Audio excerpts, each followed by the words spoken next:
Salut à tous, bienvenue à la maison. La moto qui m'a servi à faire le projet que tu viens de voir, c'est celle-ci. En fait, c'est juste ma moto de freestyle et on a fait quelques améliorations et des suspensions plus dures pour les grosses réceptions.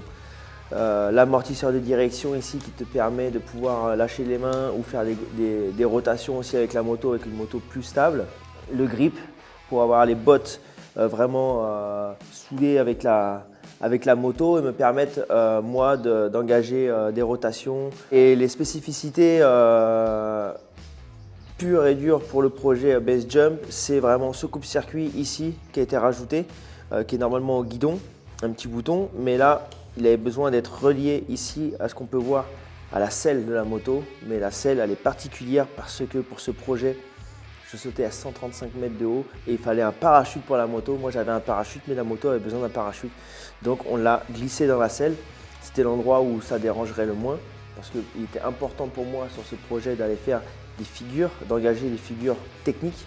Et avec un parachute, si on mettait un gros parachute sur le guidon, ça aurait été compliqué. Donc on l'a mis dans la selle, ça se voit pas. Ça me permet même de pouvoir aussi aller faire des figures. Donc je vais vous montrer un peu comment je faisais pour déclencher ce parachute. Au moment où je finis mes rotations, je tire mon parachute à moi qui est dans l'eau, j'ouvre. Quand mon parachute se déploie, il m'extrait de la moto en fait. Et avec cette puissance, moi j'avais plus qu'à attraper la main ici, là, ici la selle, et ça allait complètement donc enlever les velcro, déchirer et sortir le parachute. Voilà. Ici à ce moment-là, le moteur de la moto se coupe. Et voilà, la selle, j'ai le parachute dans la main et quand la moto elle tombe en fait, ici, ça sort et déploie le parachute qui est bien plié, comme on voit.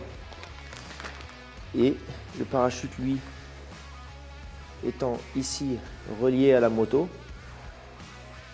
Et hop, la moto atteint et saine et sauve. Ce qui était compliqué, c'était le timing parfait. De déclencher ce parachute au moment où je reviens droit. C'est à ce moment-là où je dois déclencher le parachute et ni en partant par l'avant ni sur l'arrière parce que mon propre parachute aussi, il ne faut pas qu'il touche la moto dans la rotation. Et ça, c'était quand même beaucoup de stress parce que je ne l'avais jamais fait.